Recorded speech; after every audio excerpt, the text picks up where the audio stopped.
Okay, I'm going to show off my 22 rifle here. I'll tell you about it in a moment. It's a Marlin Model 39A, which I'm sure a lot of you may know about, and probably a lot of you have wished you had. I'm glad I have it.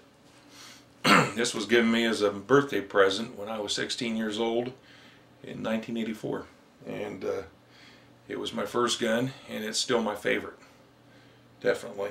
I love this rifle. It's incredibly accurate. It's not a problem at all to put 5 shots inside an inch at 50 yards, and I could probably do much better than that. I've never really tried to see how good I could do. I suppose I will someday, but it's a great rifle.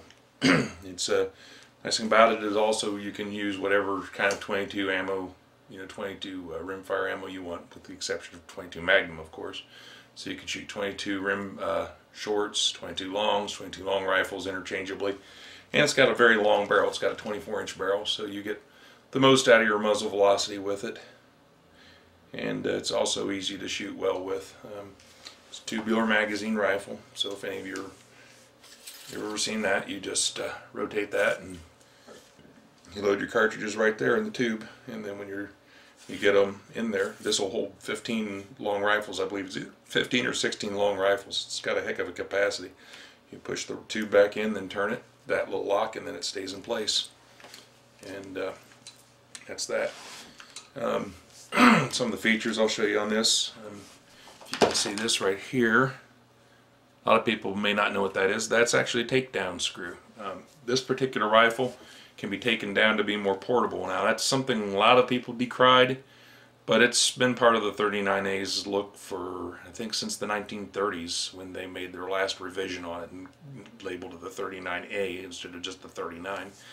But that's nice. That's not just that's not something I use to carry it, because if I'm going to carry this rifle, I put it in a hard gun case and carry it.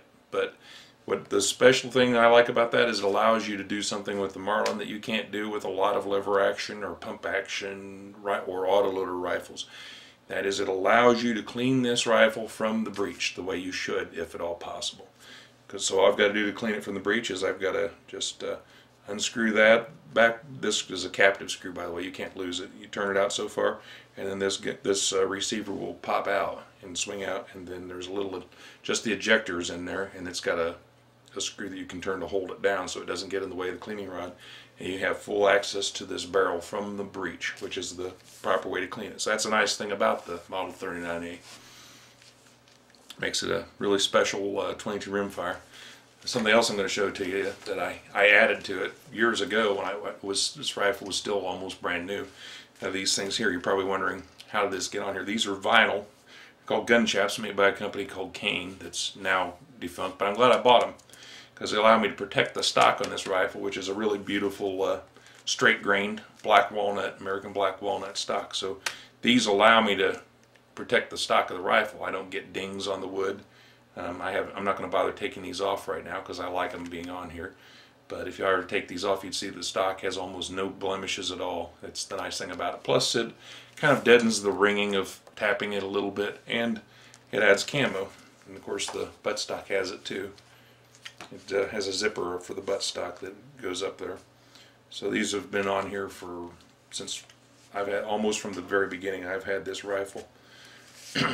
So if you ever find them on the used market, or if you find somebody who has some brand new ones, they're not selling. I highly recommend these for whatever rifle you may have to protect your stock and to camo it up without having to put tape or paint on or anything like that that uglies it up. This you can remove if you want, just like that, but it's nice to have. Anyway, to show you how it operates really well, any of you unfamiliar with a lever action, you swing the lever down like that, and that's how you load it. And that also allows me to show you that this gun is unloaded. Look closely, you can see that each time I do that, you don't see a cartridge going in there. So I made very sure this is unloaded. So allow me to do some things with this gun. You can understand it's safe. As I said, it's real easy to work this. That's it. It's so quick to load it and fire.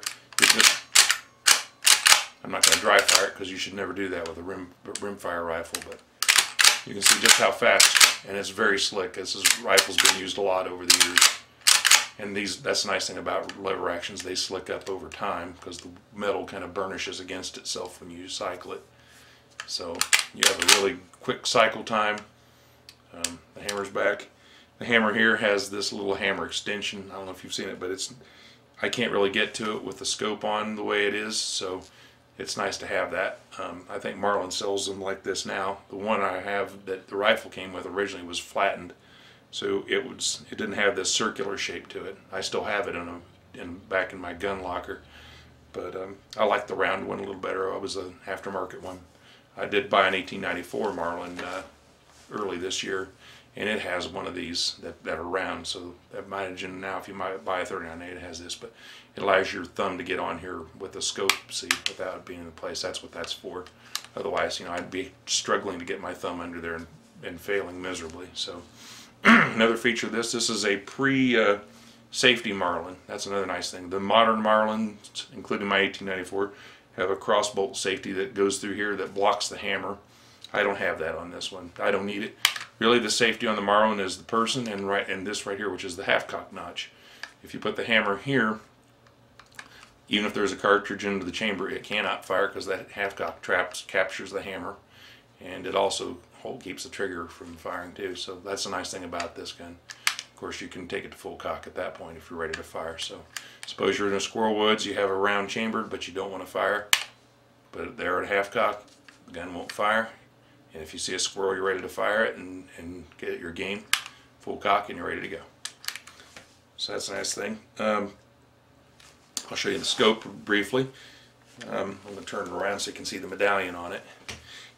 Yes, that is a loop-hold. It's a 2.5 to 7, I believe it is. Anyway, I should know this by heart. It is a 2 to 7. Yeah, it's a 2 to 7 scope. 28 millimeters, so it's nice and small, and it's in the Weaver rail and with Weaver rings, genuine Weaver rings. They're not aftermarket; they're actually made by Weaver. So is the rail, so that's a nice thing about it. So good strong setup. Also has the nice scope caps that Loophole sells that flip up. They're what do they call those? I forget the name of it, but anyway, they're aluminum covers, and they're actually made by Loophole, and they're not like plastic ones. These are actually made of aluminum, and they're really nice. They seal the scope up well. This is a nice scope. This is not a cheapie. This is as I recall, it's a $180 scope, so it's a really nice one. Put the covers back on. As I said, with this rifle, my wife, who really was not a shooter at all, I took her to the range with it, and she was putting all 5 shots inside a group about the size of a nickel at 25 yards with no problem at all from a rest.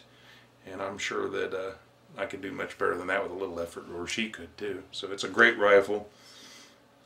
At the time, just to give you some perspective of inflation and the price of guns, at the time my dad bought me this in 1984, I remember what he haggled the dealer down to. It was, I believe, $200 even.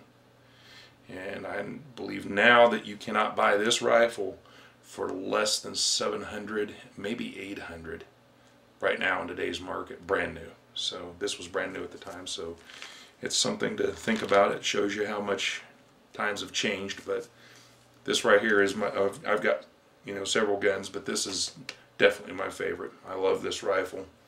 I always hit when I'm aiming at with it, and it's a really is a work of art. It's beautiful, and it's a fun thing to shoot. That's it.